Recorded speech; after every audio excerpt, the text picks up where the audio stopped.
సహనం, అలాగే నిలకడగా వెళ్ళటం, దారి తప్పకుండా ఉండటం, స్థిరమైనటువంటి ఆలోచనలతో సాగటం.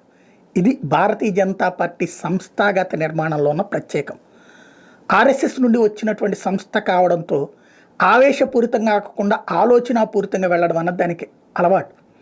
అందుకనినే బలం లేని చోట్ల, బలహీనంగా ఉన్న చోట్ల బలమైనటువంటి మిత్రులతో పొత్తులు పెట్టుకోవడం, ఆ తర్వాత ఆ బలంతో క్రమంగా ఎదగటం, ఆ ఎదిగిన తర్వాత సమప్రాధాన్యం కోరడం, ఆ తర్వాతన తమ ప్రాధాన్యాన్ని పెంచుకోవడం. ఇది భారతీయ జనతా పార్టీ సుదీర్ఘంగా చేస్తూ వచ్చింది. బెంగాల్లో ఒకప్పుడు తృణమూల్తో స్నేహం, ఒరిస్సాతో సుదీర్ఘకాలం పాటు బీజేడీతో స్నేహం, ఇక నితీష్ కుమార్తో అయితే లెక్కలేనంత సుదూర ప్రయాణం, అకాలీదళ్తో పంజాబ్లో సుదూర ప్రయాణం. ఇవన్నీ కూడా భారతీయ జనతా పార్టీ ఓపిక